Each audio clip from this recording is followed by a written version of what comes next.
Hello बच्चों, कैसे हो आप लोग। आज हम लोग पढ़ेंगे एक नया topic, some basic concepts of chemistry, जो क्लास 11 का टॉपिक है। और उसी चैप्टर में हम पढ़ेंगे एम्पिरिकल एंड मॉलिक्यूलर फार्मूला। तो सबसे पहले मैं आपको बताऊंगा कि एम्पिरिकल फार्मूला क्या होता है, मॉलिक्यूलर फार्मूला क्या होता है, या हम इसको कैसे कैलकुलेट करते हैं। ठीक है, तो कैलकुलेशंस के बारे में कोई एग्जांपल लेकर के हम लोग जानेंगे, समझेंगे कि कैसे इसको हम करते हैं। तो एम्पिरिकल, सबसे पहले बच्चों एम्पिरिकल फार्मूला और मॉलिक्यूलर फार्मूला आपको जानना है।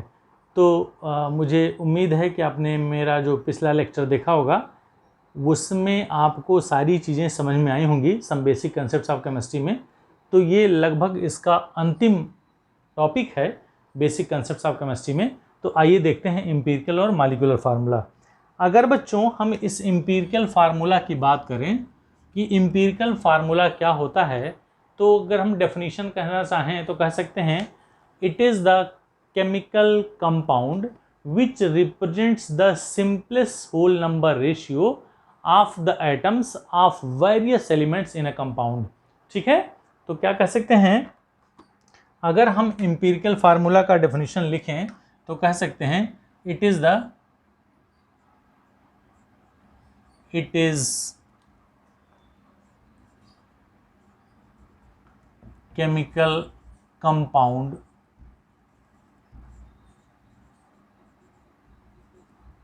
which represents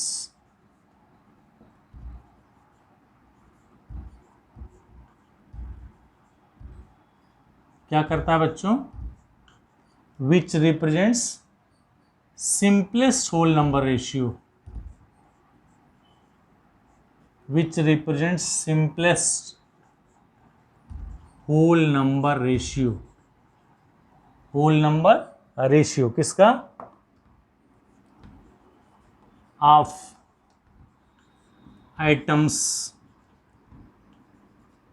ठीक है, simplest whole number ratio of items of various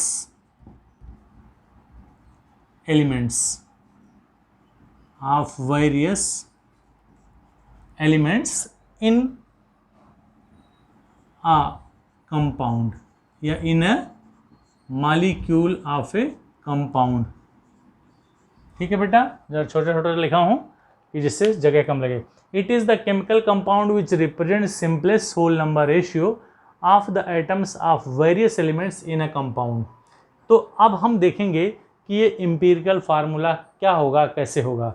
अगर हम बेटा इस मॉलिक्यूलर फार्मूले की बात करें, ये किसका हो गया, ये किसका डेफिनेशन हो गया, एम्पिरिकल फार्मूला। ठीक है, तो एम्पिरिकल फार्मूला का डेफिनेशन ये हो गया। अगर हम आपको इस मॉलिक्यूलर फार्मूला की बात करें तो इसका डेफिनेशन क्या हो सकता है, आप ऐसे देखेंगे। मॉलिक्यूलर फार्मूला क्या कहेगा बेटा, जहां आपने लिखा है कि it represents the simplest whole number ratio, तो यह दिखाता है इट रिप्रेजेंट्स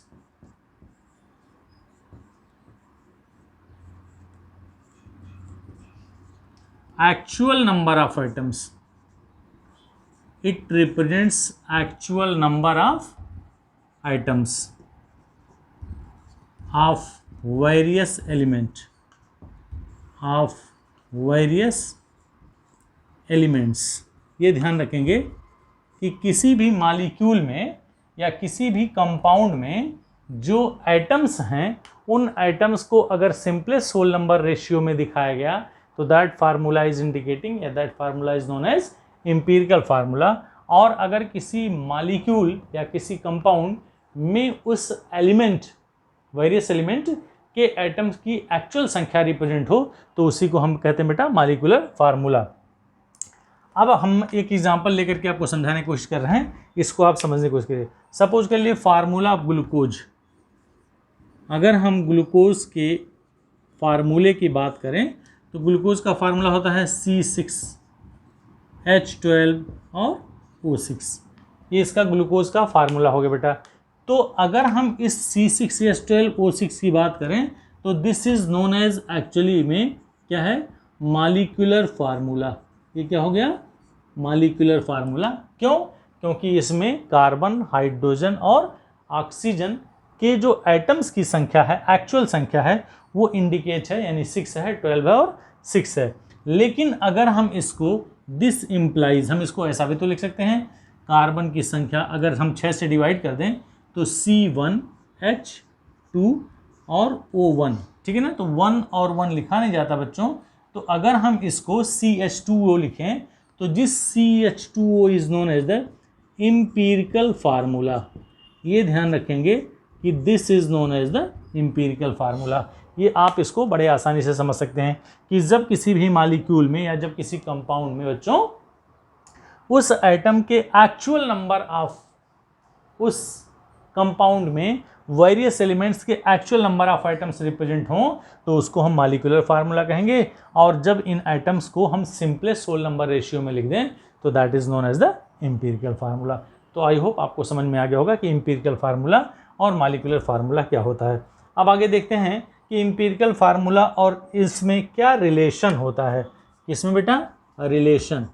अगर हम इन दोनों में रिलेशन देखना चाहें तो रिलेशन क्या क्या हो सकता है। हमको अगर मॉलिक्यूलर फार्मूला निकालना है किसी भी कंपाउंड का, तो मॉलिक्यूलर फार्मूला निकालेंगे तब जब आपको एम्पिरिकल फार्मूला पता होगा।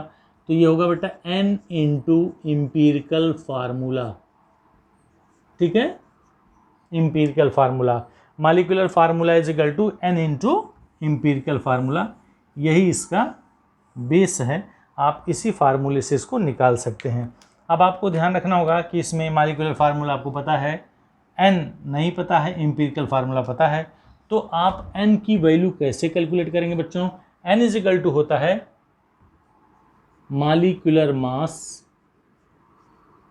Divide by empirical formula mass divide by empirical formula mass. ये ध्यान देंगे बेटा, क्योंकि आपको एम्पिरिकल फार्मूला पता है तो उसके मास को आप कैलकुलेट कर सकते हैं।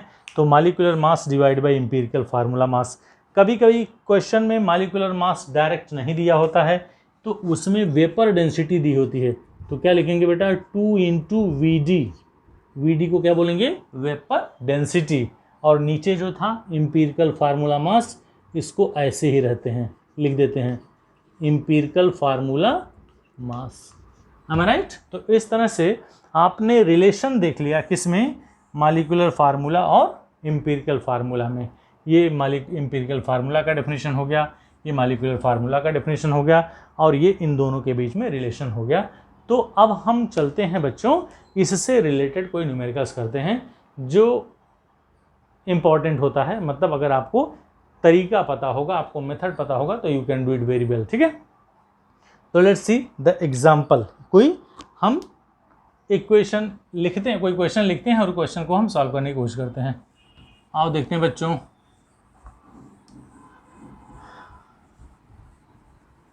चलिए वीडियो में अंत तक बने रहें बच्चों, तभी आपके समझ में आएगा कि आप एम्पिरिकल फार्मूला और मॉलिक्यूलर फार्मूला से कैसे क्वेश्चन कर सकते हैं।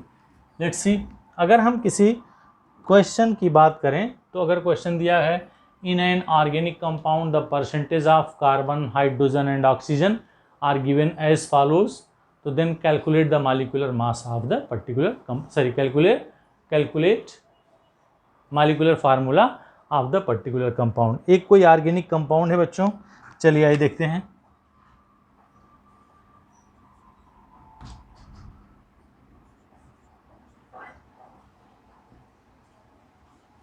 ऑर्गेनिक कंपाउंड में अगर हम परसेंटेज कंपोजिशन की बात करें तो परसेंटेज कंपोजिशन, ये क्वेश्चन है कैलकुलेट द मॉलिक्यूलर फार्मूला या find the molecular formula of N organic compound which contains this much. आपको क्या क्या देखना है? सपोज कर लिए कार्बन की वैल्यू है बेटा 40.685%, ये क्वेश्चन दिया है, और हाइड्रोजन दिया है बेटा 5.085% है बेटा, और ऑक्सीजन की जो वैल्यू दी गई है वो दी गई है 54.54 228%, ठीक है ना। यस, ऑर्गेनिक कंपाउंड दिया है जिसमें कार्बन का परसेंटेज ये है, हाइड्रोजन का परसेंटेज ये है और ऑक्सीजन का परसेंटेज ये है। और इसमें एक और चीज़ दी गई है, क्या दिया गया है, vapour density is equal to, question का ही पार्ट है, vapour density is equal to 59, ठीक है ना, ये क्वेश्चन दिया गया है।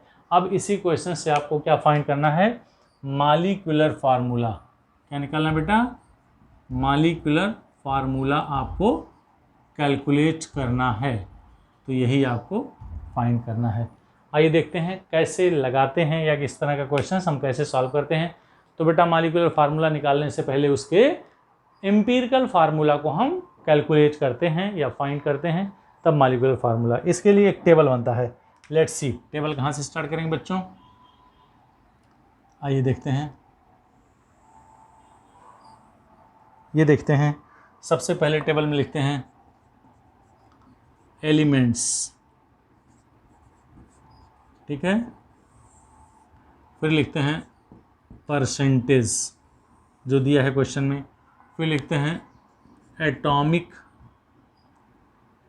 वेट या मास, एटॉमिक मास, फिर लिखते हैं बेटा और रिलेटिव नंबर ऑफ मोल्स, कैसे निकालते हैं, रिलेटिव नंबर ऑफ मोल्स, किसी किसी बुक में ये रिलेटिव नंबर ऑफ आइटम्स भी लिखा रहता है। फिर लिखेंगे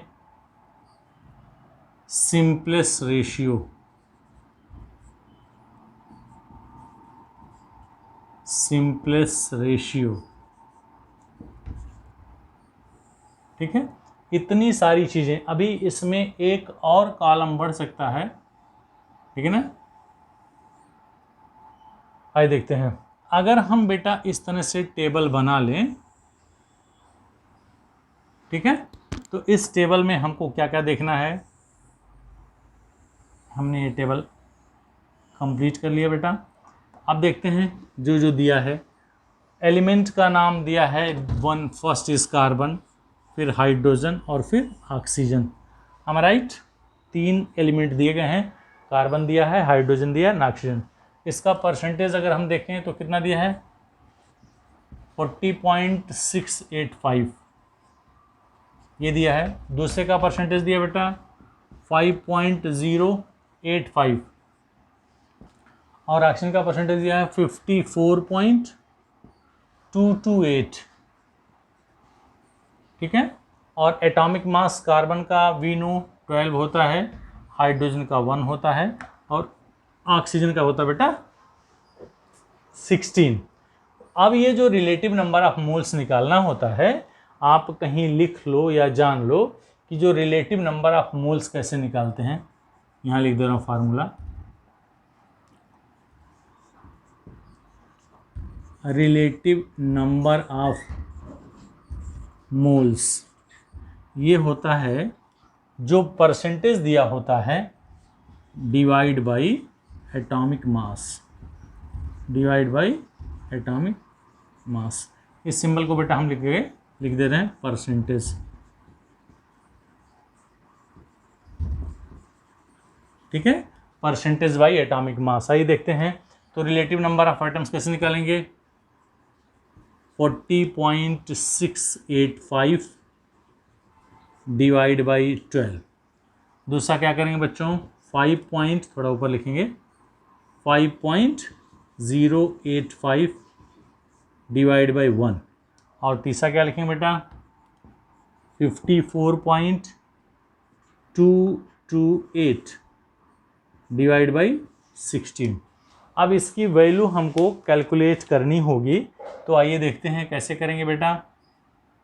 दिस इज इक्वल टू या हम इसकी वैल्यू यहाँ लिख देंगे, तो 40.68, तो इसकी वैल्यू आनी चाहिए 12 × 36, 3.36 4 40 46, फिर 12 × 36 3.39 के आसपास आनी चाहिए। और इसकी वैल्यू आगे बेटा 5.085 जैसे लिखा है, और इसकी वैल्यू जो होगी 16 × 48, ठीक है ना, 6 × 54 62, 16 × 48 करीब करीब 3.38 के आसपास वैल्यू आनी चाहिए। तो आपने देखा कि जो रिलेटिव नंबर ऑफ मोल्स बेटा, एक आ गया 3.39, दूसरा आ गया 5.085 और तीसरा आ गया 3.38।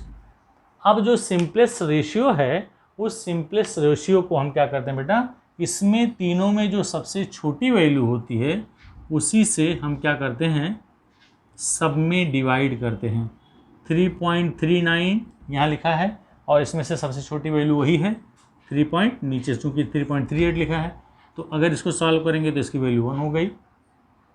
दूसरा लिखा बेटा 5.085, इसमें हमने डिवाइड किया 3.38 से, तो कितनी वैल्यू होगी, 17 दूनी 34, 17 तिया 51, करीब करीब इसकी वैल्यू आ गई 1.5, ध्यान देंगे। और तीसरे वाले की जो वैल्यू हो गई 3.38 divide by 3.38, this is equal to 1। am I right?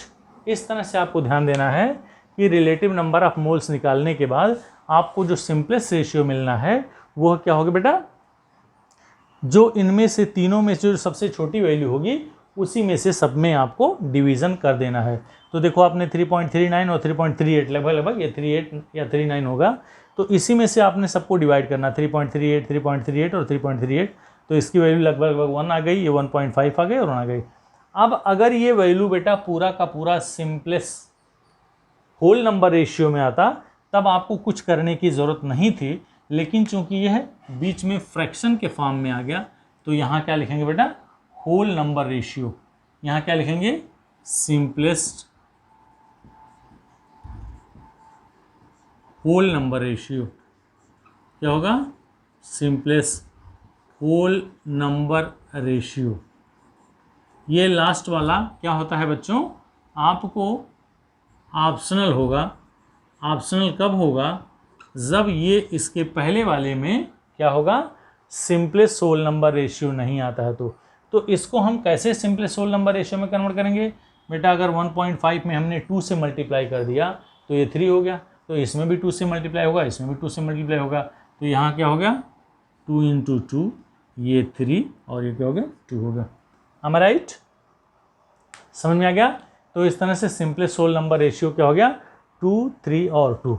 अब बेटा आपका हो गया, तो देयरफॉर हमें लिख सकते हैं कार्बन, हाइड्रोजन और ऑक्सीजन का जो रेशियो होगा वो कितना आया, 2:3:2। ठीक है ना। दिस इम्प्लाइज, ये क्या करता है, अगर ऐसा आ गया तो इसका जो एम्पिरिकल फार्मूला है वो कितना हो जाएगा बच्चों, इसका एम्पिरिकल फार्मूला जो होगा वो होगा C2H3 और O2। ये हो गया C2H3O2। This is known as the empirical formula. अगर क्वेश्चन में केवल एम्पिरिकल फार्मूला निकालना होता तो बस काम खत्म यही हो जाता, लेकिन क्वेश्चन में क्या दिया है, मॉलिक्यूलर फार्मूला आपको निकालना है बेटा। ठीक है, तो मॉलिक्यूलर फार्मूला निकालने के लिए क्या करते हैं, सिंस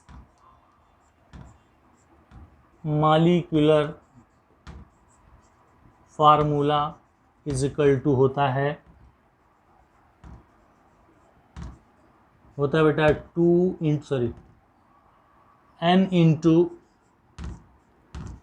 एम्पिरिकल फार्मूला। ठीक है ना, ये क्या होगा, molecular formula is equal to होगा n इंटू एम्पिरिकल फार्मूला। अब हमको एम्पिरिकल फार्मूला तो पता चल गया, n की वैल्यू नहीं पता है, तो n की वैल्यू कैसे निकालेंगे, यहाँ देखते हैं। ये n की वैल्यू हम यहाँ निकालना चाह रहे हैं।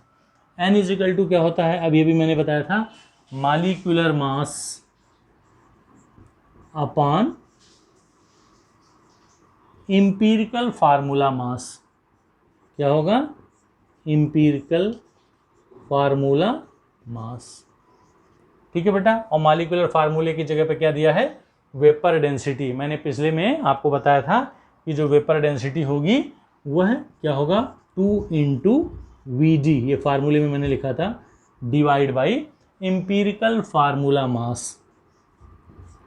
Empirical formula mass. ठीक है ना। आइए अब इसको कैलकुलेट करते हैं। तो n की वैल्यू क्या हो जाएगी बेटा, n इजिकल टू हो जाएगी 2 × 59 हो गया, क्योंकि वेपर डेंसिटी दी गई है 59। और एम्पिरिकल फार्मूला की वैल्यू क्या होगी, ये होगा एम्पिरिकल फार्मूला C3H2S3O2 है, तो इसका मास होगा 12 2 24 और +3 और +16 दूनी 32। तो इसकी वैल्यू होगी बेटा 2 × 59 अपान, इसको जोड़ेंगे 4 3 7 2 9 और 3 2 5, 59 हो गया। ये 59 कट गया इजिकल टू 2। तो यहाँ से आपने पाया कि n की वैल्यू क्या होगी बेटा 2 हो गई।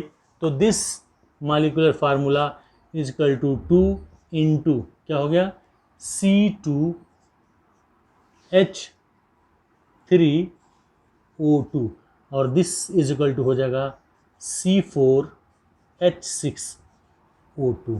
तो इस तरह से यह जो आया this is known as the molecular formula. तो बेटा इस तरह से हम किसी भी कंपाउंड का मॉलिक्यूलर फार्मूला कैलकुलेट कर सकते हैं। तो I hope you understood very well. तो इस तरह से हमने सबसे पहले किसी भी कंपाउंड में क्या करना बेटा, एलिमेंट का नाम लिख देना है, उसका परसेंटेज लिख देना है, उसका एटॉमिक मास लिख देना है। कार्बन का एटॉमिक मास 12, हाइड्रोजन का 1 और ऑक्सीजन का 16 और ये दिया हुआ। अब रिलेटिव नंबर ऑफ मोल्स कैसे निकालेंगे, इसमें से डिवाइड कर देंगे, परसेंटेज में से एटॉमिक मास डिवाइड कर देंगे। तो ये वैल्यू आ गई, ये वैल्यू आ गई, ये वैल्यू आ गई। अब इन तीनों में से जो सबसे छोटी वैल्यू होती है उन्हीं में से सब में डिवीजन कर देंगे, तो सिंपलेस्ट रेशियो हो गया। बेटा इसकी ज़रूरत तब पड़ती है जब यहाँ क्या होता है, कोई सिंपलेस्ट होल नंबर रेशियो नहीं आता है। अगर यहीं सिंपलेस्ट होल नंबर रेशियो आ जाता है, जैसे यहाँ 1 आ गया, यहाँ 3 आ गया, यहाँ 1 आ गया सपोज कर लो, तो इस कॉलम की ज़रूरत नहीं होगी। इस कॉलम की ज़रूरत तभी पड़ती है जब यहाँ सिंपलेस्ट होल नंबर रेशियो नहीं आता है। तो यहाँ से सिंपलेस्ट होल नंबर रेशियो निकाल देंगे, तो कार्बन का परसेंटेज क्या हो गया 2, हाइड्रोजन का 3 और ऑक्सीजन का 2। तो एम्पिरिकल फार्मूला हो गया C2H3O2। और आपको मॉलिक्यूलर फार्मूला निकालना है तो n × एम्पिरिकल फार्मूला, तो 2 × दिस मच। इस 2 का मतलब हो गया एक्चुअल में यह क्या है बेटा, नंबर ऑफ मोल्स हैं, तो इसमें आपको 2 से मल्टीप्लाई कर देना। तो 2C4 हो गया, H6 हो गया, O2 हो गया। तो this is the way to find the molecular formula and empirical formula of a compound. तो इस तरह से आप किसी भी क्वेश्चंस को बड़े ही आसानी से लगा सकते हो। ठीक है बेटा, तो I hope you enjoyed the topic. अगले क्लास में हम फिर कुछ नई चीज़ें पढ़ेंगे। तो thank you so much for being here, thank you so much for watching.